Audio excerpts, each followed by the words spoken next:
На прощаване от Христо Ботев. Не плачи, майко, не тъжи, че станах ази хайдутин. Хайдутин, майко, бунтовник, та тебе клета оставих, за първо чедо да жалиш. Но кълни, майко, проклинай таз турска черна прокуда, дето нас млади пропъди по тази тежка чужбина, да ходим, да се скитаме, не мили, клети, не драги.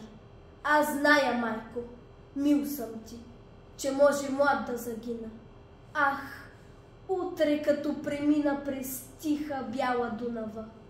Но кажи, какво да правя, кът ми си майко родила със сърце мъжко, юнашко, та сърце майко не трая да гледа турчинче без ней над бащино ми огнище, там, дето аз съм пораснал и първо мляко засукал, там, дето либе хубаво черни си очи вдигнеше и с нас тиха усмивка в скръбно ги сърце впиеше, там, дето баща и братя черни чернеят за мене. Ах, мале майко юнашка, прости ме и веч прощавай. Аз вече пушка нарамих и на глас тичам народен срещу врага си безверни. Там аз за мило, за драго, за теб, за баща, за братя, за него ще се заловя, пък каквото сабя покаже. И честа, майко юначка. А ти га чуеш, майнолю, че куршум пропей над село и момци веч наскачат, ти излез, майко. Питай ги, де ти е чедо остало? Ако ти кажат, че аз и паднал съм с куршум пронизан, и тогас, майко, не плачи, нито пък слушай хората, дето ще кажат за мене. Не храни, майка, излезе. Но иди, майка, у дома и сърце всичко разкажи на моите братя невръстни, да помнят и те да знаят, че и те брат са имали. Но брат им падна, загина. Зато и че клетник не трая пред турци глава да скланя, сюрмашко тегло да гледа. Кажи им, майко, да помнят мене да търсят. Бяло ми месо по скали и по орляци, черни ми кърви в земята, майко, черната, да ми найдат пушката, майко, сабята, и дето срещнат душманин, с куршум да го поздравят, а пък с сабя помилват.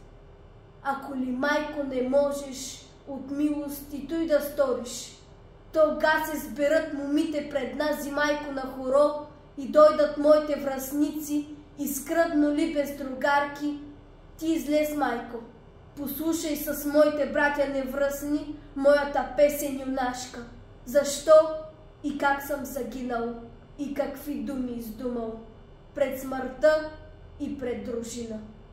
Тъжно щеш, майко, да гледаш ти на туй хоро весело и като срещнеш погледа на моето либе хубаво, дълбоко ще ми въздъхнат две сърца, мили за мене, нейното, майко, и твоето, и две щат сълзи да капнат на стари гърди и млади, но туй щат братя да видят.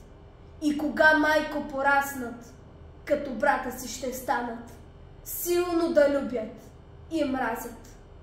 Ако ли, мале, майноле, жив и здрав стигна до село, жив и здрав с байрак в ръка, под байрака лични юнаци напети в дрехи войнишки, с левове златни на чело, сиглянки, пушки на рамо и саби змии на кръстът.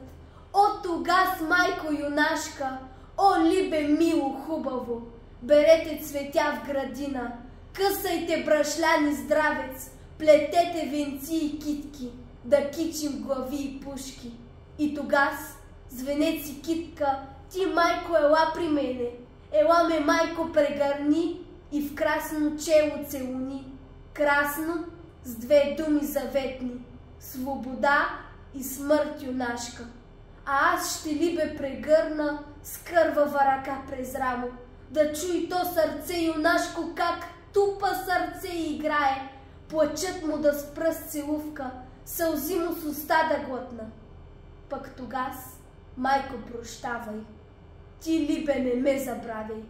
Дружина тръгва, отива, пътят е страшен, но славен. Аз може млад да загина, но стига ми тая награда, да каже нявка народът. Умря сиромах за правда и за свобода.